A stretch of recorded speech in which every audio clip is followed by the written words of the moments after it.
말씀입니다. 오늘 말씀은 창세기 21장 1에서 7절 말씀입니다. 창세기 21장 1에서 7절 말씀 같이 듣도록 하겠습니다.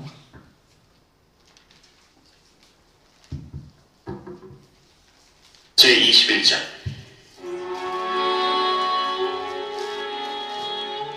여호와께서 말씀하신 대로 사라를 돌보셨고 여호와께서 말씀하신 대로 사라에게 행하셨으므로 사라가 임신하고 하나님이 말씀하신 시기가 되어 노년의 아브라함에게 아들을 낳으니 아브라함이 그에게 태어난 아들 곧 사라가 자기에게 낳은 아들을 이름하여 이삭이라 하였고 그 아들 이삭이 난 지 8일 만에 그가 하나님이 명령하신 대로 할례를 행하였더라.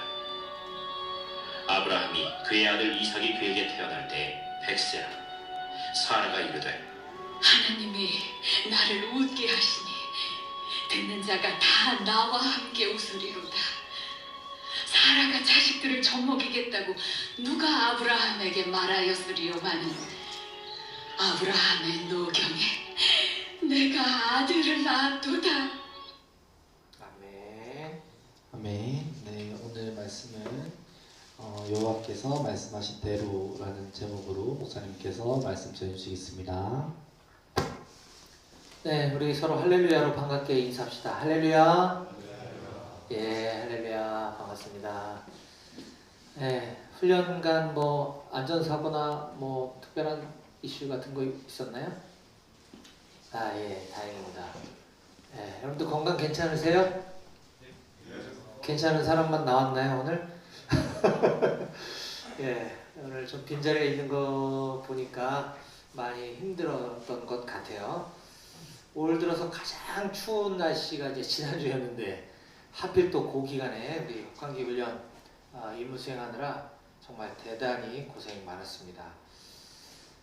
훈련 1일차인 화요일 밤에 여러분들 훈련 끝날 시간 무렵에 이제 시간 맞춰서 부대 방문했었는데 마음 같아서는 이제 각 포대별로 이렇게 다 다니면서 여러분들 다 보고 기도도 하고 간식도 이렇게 직접 주고 싶었지만 너무 추운데 또 다행인 것은 텐트에서 그 수경을 하지 않고 생활관으로 가서 수경한다는 소식을 듣고 빨리 따뜻한 데 들어가서 몸을 녹이는 게 더 여러분들을 도와주는 길이겠다는 생각을 했어요.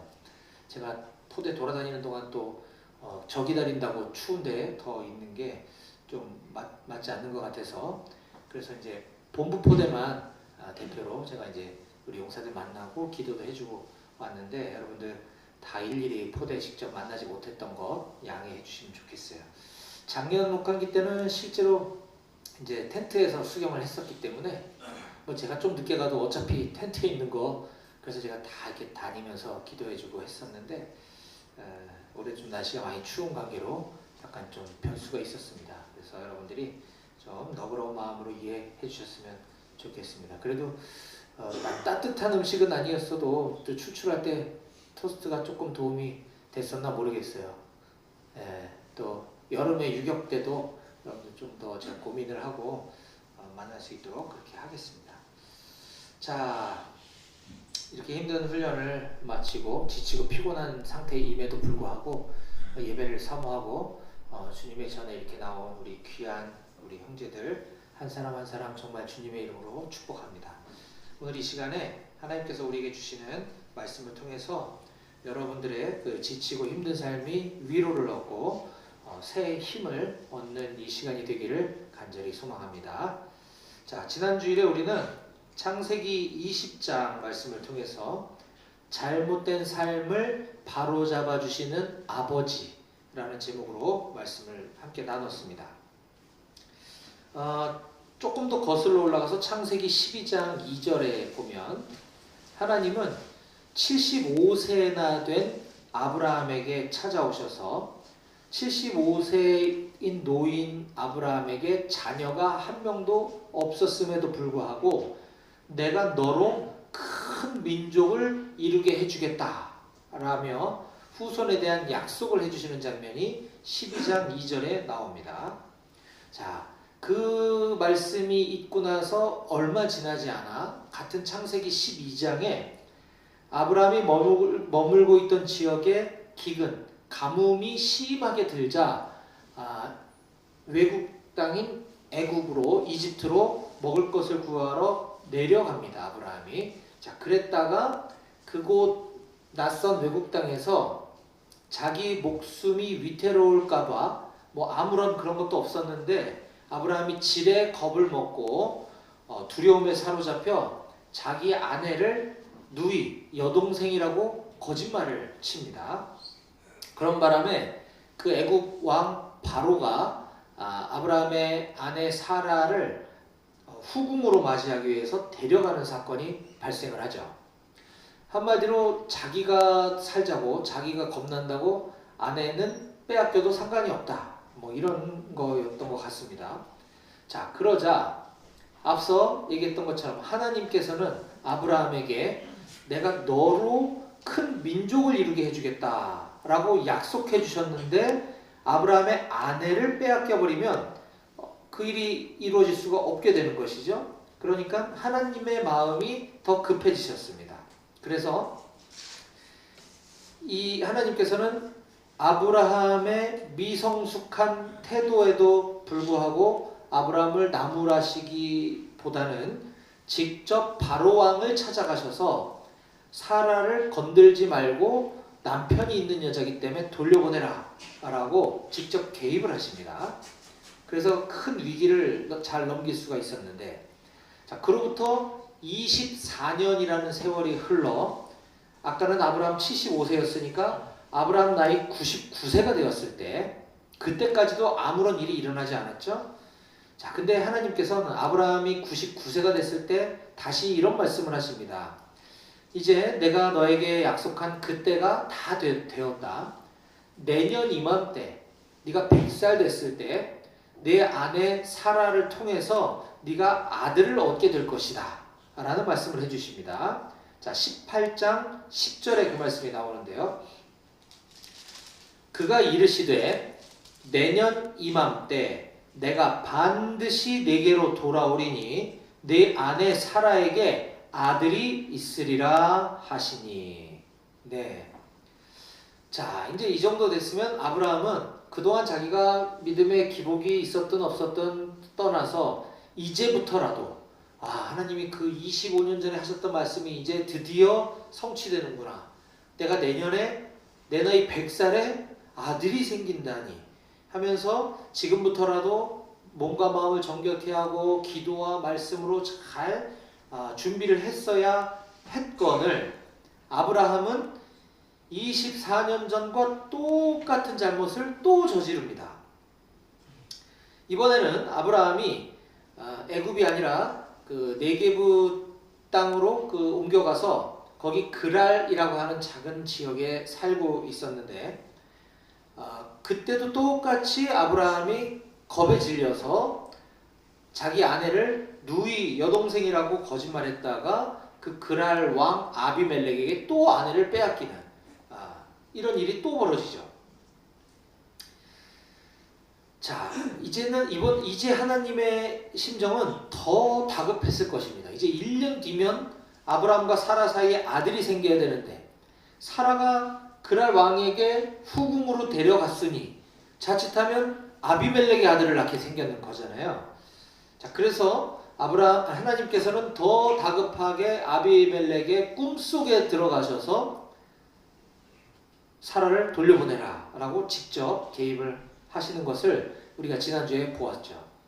자, 이 말씀을 통해서 창세기 20장 말씀을 통해서 우리가 알 수 있었던 것은 하나님께서는 하나님이 약속하신 것은 하나님이 말씀하신 것은 반드시 하나님 스스로 그걸 이루어 가신다는 것을 보았습니다. 아브라함이 이루어 간 것이 아니라 하나님이 그걸 지키셨다는 사실이죠. 하나님의 말씀은 이처럼 하나님의 약속, 하나님의 말씀은 반드시 무슨 일이 벌어져도 이루어진다, 성취된다, 성취되지 않을 수가 없다 라는 것을 우리가 보았죠. 자, 이것이 오늘날 우리들과는 어떤 상관이 있느냐? 마찬가지죠. 하나님 우리에게 하신 약속이 있습니다. 하나님 우리에게 주신 말씀이 있습니다. 그건 바로 성경 말씀이죠.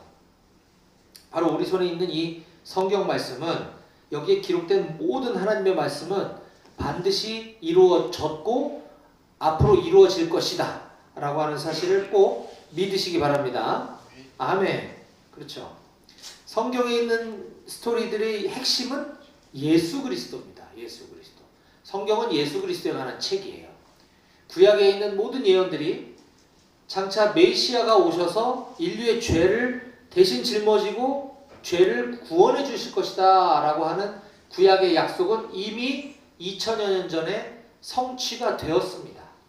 또한 그 예수는 이 세상을 살면서 십자가에 죽으시고 3일 만에 다시 부활하셨다가 하늘로 승천하실 것이다 라고 기록된 말씀도 또한 모두 다 성취가 되었습니다. 이제 남은 건 곧 그 하나님의 아들이신 예수가 다시 이 땅에 오셔서 예수가 그리스도라는 사실을 믿는 사람들은 영원한 생명을, 그걸 믿지 못하는 사람은 영벌을 받게 된다라고 하는 그 사실은 앞으로 성취될 것임을 믿습니다. 아멘. 네. 자, 그리고 지난주 말씀을 통해서 우리가 또 배울 수 있었던 교훈은, 자, 하나님의 약속을 받았음에도 불구하고 믿음 없는 행동을 벌였던 그 아브라함이 무려 24년이나 흐른 다음에도 동일한 잘못을 똑같이 저지르는 것을 우리가 보았죠. 우리의 신앙은 우리가 완전한 수 없기 때문에, 불완전한 인간이기 때문에 우리는 늘 실수할 수도 있고 잘못을 저지를 수도 있습니다. 믿음이 좋을 수도 있고 떨어질 수도 있지만, 그럼에도 불구하고 우리의 믿음은 날로 날로 성장되어 가야 한다. 동일한 잘못을, 그것도 그렇게 큰 잘못을 똑같이 저지르는 것은 믿음이 정체되어 있는 것이다 라고 우리가 나눴습니다. 네. 자, 그 과정에서 우리가 하나님 말씀에 불순종하고 또 믿음이 없는 불신앙적인 모습을 보인다 하더라도 하나님께서 뱉으신 약속은 반드시 이루어져 간다고 말씀을 드렸죠. 그런데 여러분, 여기서 우리가 반드시 잊지 말아야 할 사실은, 내가 어떠하든 상관없이 하나님의 약속은 이루어져 가지만 우리의 불순종에 대한 책임은 반드시 우리가 져야 된다라고 하는 사실을 우리가 간과해서는 안 될 것입니다. 아브라함도 이렇게 2번씩이나 엄청난 잘못을 저질렀던 이 대가는 그의 아들인 이삭이 성인이 돼서 아내를 맞이했을 때 아버지가 했던 것과 똑같은 잘못을 저지르는 것을 우리는 앞으로 창세기 26장에서 보게 될 것입니다. 저는 우리 모두가 하나님의 뜻과 하나님의 말씀에 온전한 순종을 통해서 여러분들 모두의 믿음이 날로 날로 성장해 가기를 주님의 이름으로 축복합니다. 아멘. 네, 이게 지난 시간의 말씀 요약이었고요. 이제 오늘은 짧은 본문이죠. 21장 1절에서 7절까지의 말씀을 가지고 이제 드디어 아브라함의 다음 세대인 이삭의 시대가 펼쳐지게 됩니다. 오늘 그 첫 번째 시간으로서 이삭의 출생에 관한 이 스토리의 제목을 저는 여호와께서 말씀하신 대로, 여호와께서 말씀하신 대로라는 제목으로 오늘 하나님의 말씀을 증거하도록 하겠습니다. 오늘 우리에게 주시는 교훈을 3가지로 정리해서 여러분들께 소개하려고 하는데요. 오늘 본문이 우리에게 주는 첫 번째 교훈은 다 같이 따라해 봅시다. 여호와의 돌보심과 여호와의 행하심. 네, 다시 한번 해볼까요? 여호와의 돌보심과 여호와의 행하심. 시작. 여호와의 돌보심과 여호와의 행하심. 예, 이게 무슨 말이냐? 창세기의 저자는 지금 이삭의 출생 사건에 대해서 그것은 여호와께서 돌보시고 여호와께서 행하셨기 때문이다. 여호와의 돌보심과 여호와의 행하심의 결과다 라고 우리들에게 이렇게 설명해주고 있습니다. 자, 1절과 2절 말씀을 한번 보겠습니다.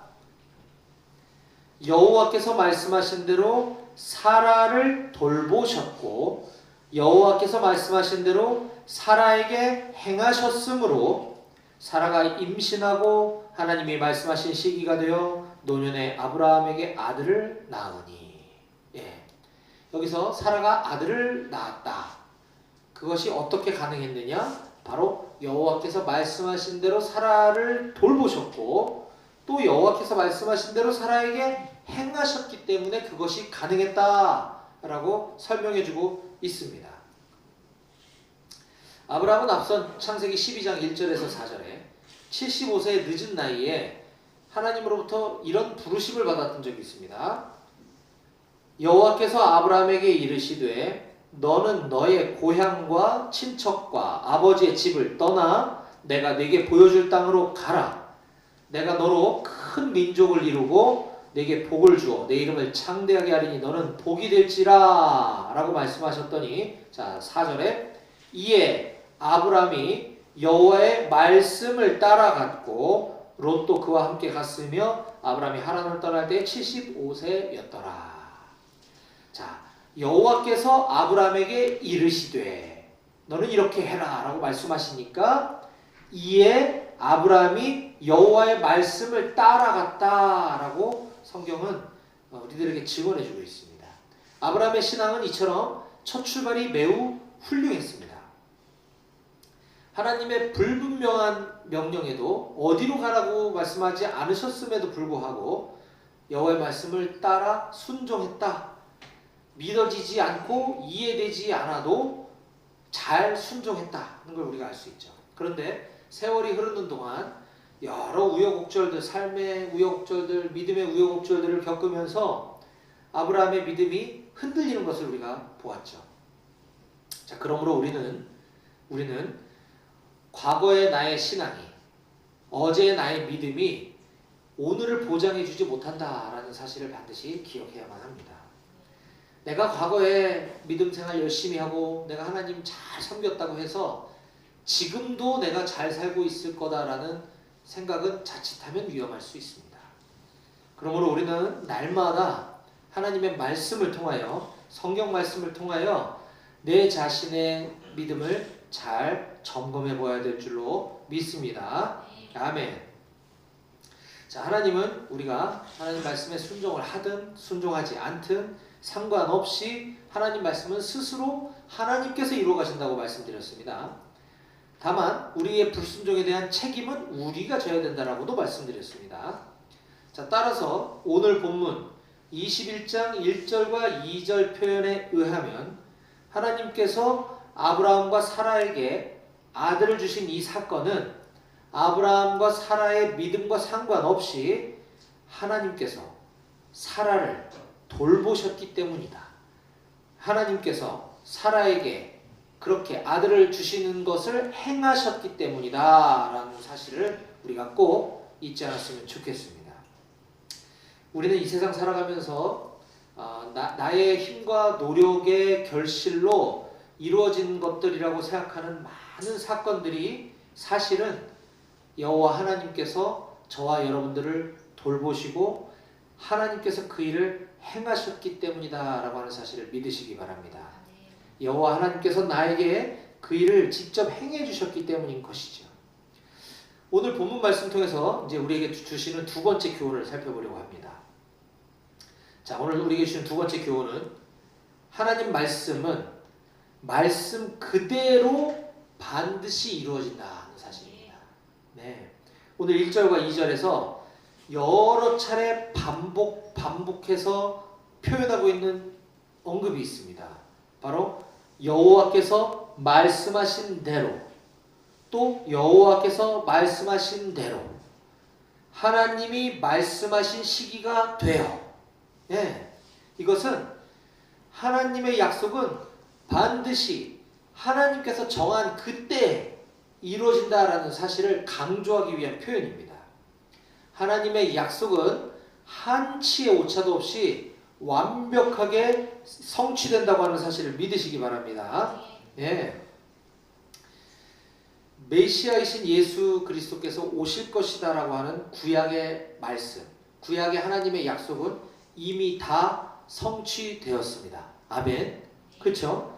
자, 그 예수님이, 그 오신 예수님이 우리 모두의 죄를 다 짊어지고 십자가에서 대신 피 흘려 제물로 죽으시고 3일 후에 부활하실 것과 하늘로 승천하실 것이라고 하는 사실도 구약에 이미 다 예언되어져 있었던 것입니다.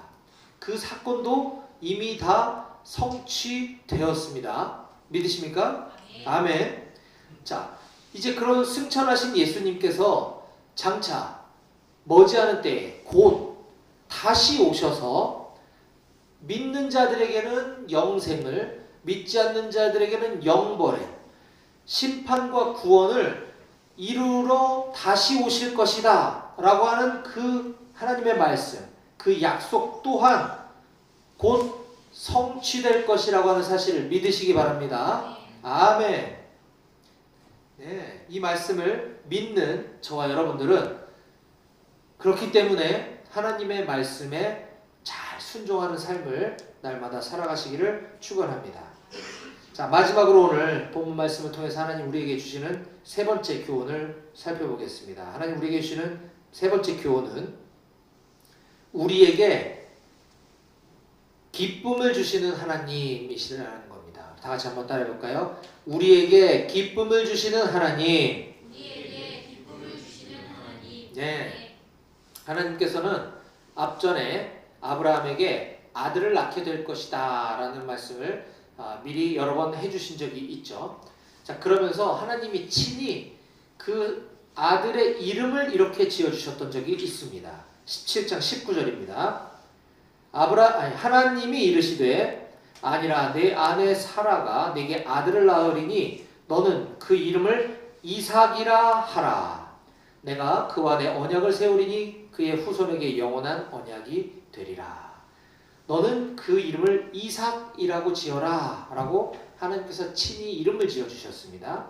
그런데 하나님이 그 이름을 이삭이라고 지어주신 데는 사연이 있는데 그 사연이 바로 그 앞에 있는 절에 다음과 같은 사건이 있었습니다. 17장 17절 18절입니다. 아브라함이 엎드려 웃으며 마음속으로 이르되 100세 된 사람이 어찌 자식을 낳을까? 사라는 90세니 어찌 출산하리요? 아브라함이 이에 하나님께 아뢰되 이스마엘이나 하나님 앞에 살기를 원하나이다. 네, 여기 보니까 아브라함이 엎드려 웃었다라는 표현이 나옵니다. 이 웃음은 감격해서 웃는 웃음일까요? 황당해서 웃는 웃음일까요? 황당해서 웃는 거죠. 지금 문맥을 보면 그렇지 않습니까? 100세 된 사람이 무슨 자식을 낳는다는 말씀이세요. 사라는 지금 90세 할머니인데 이게 말이나 됩니까? 에휴, 제가 첩을 통해서 낳았던 아들 제 이스마엘, 얘나 하나님 앞에 살게 해서요 그냥 하면서 하나님을 비웃는 것이죠.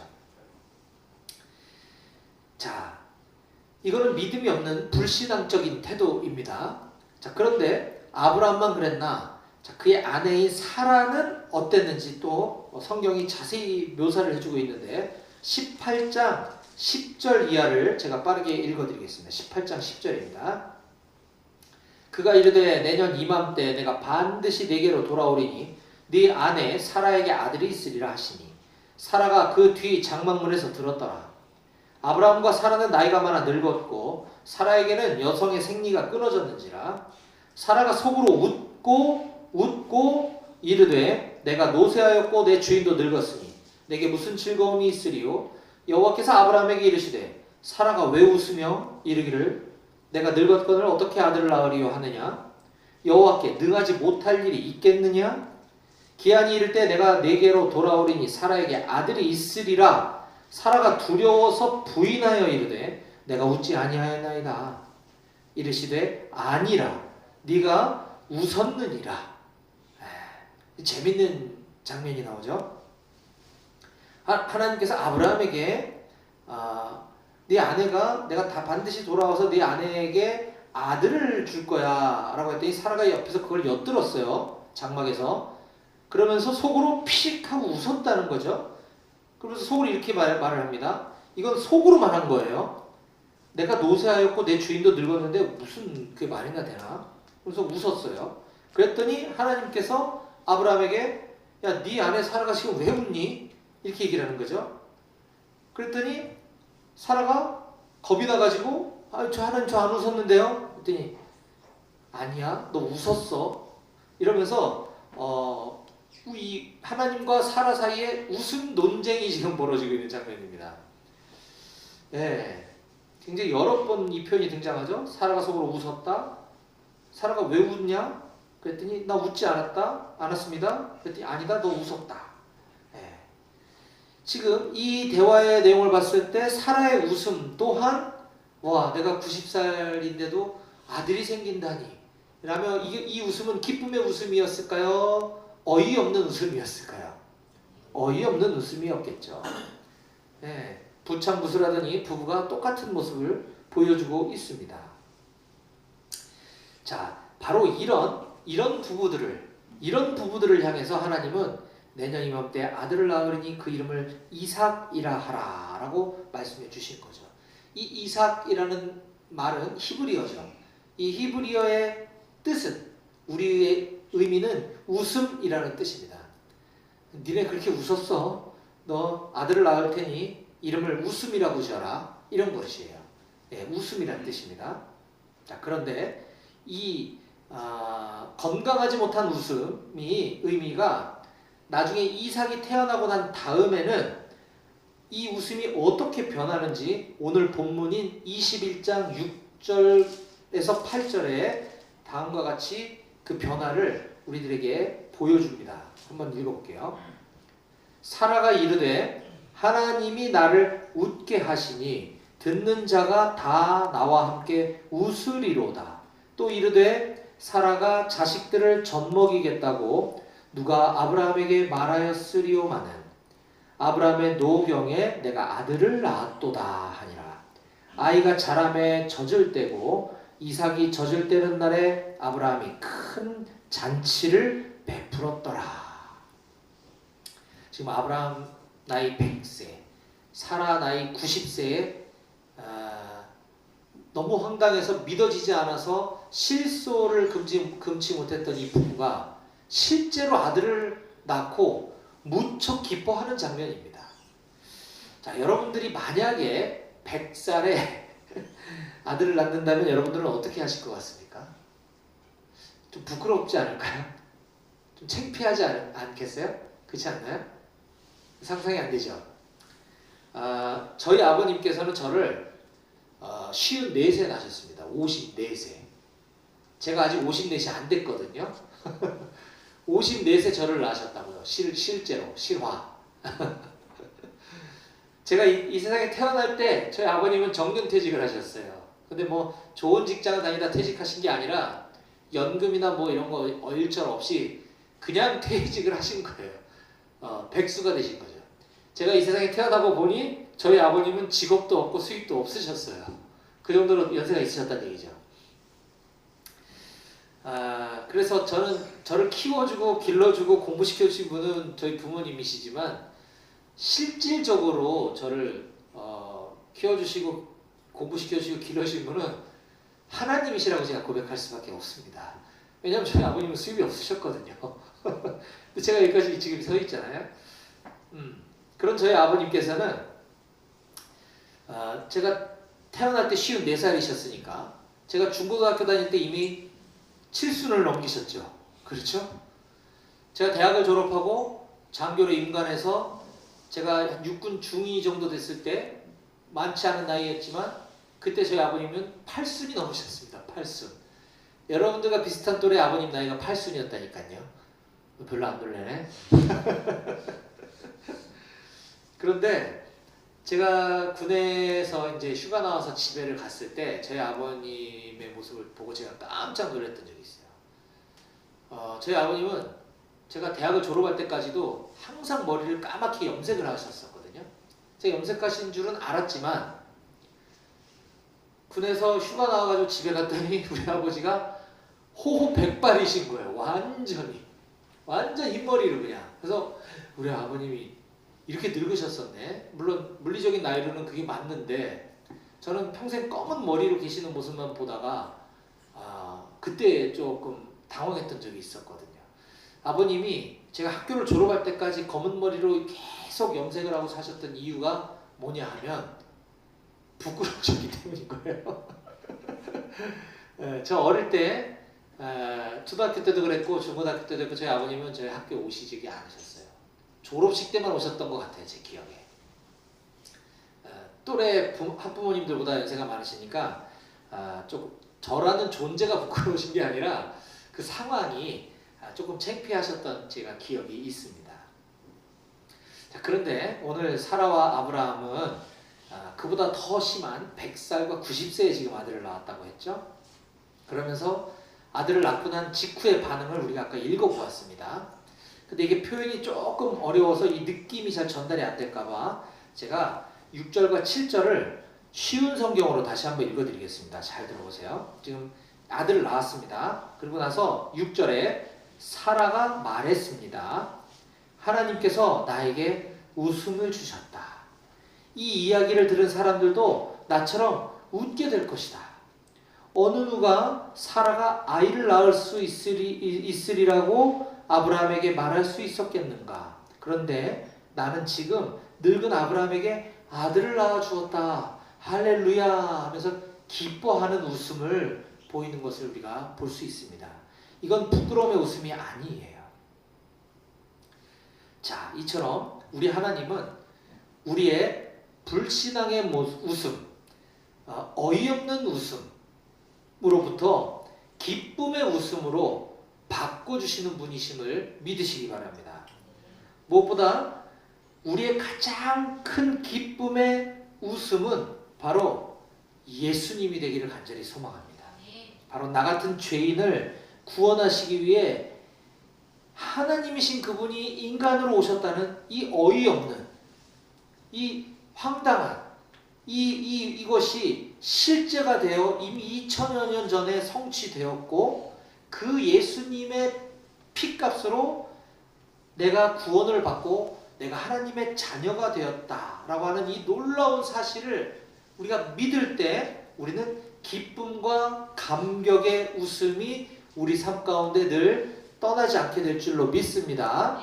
이처럼 우리가 늘 기쁘고 행복하기를 원하시는 하나님, 그 하나님이 저와 여러분들의 아버지인 줄 믿으시기 바랍니다.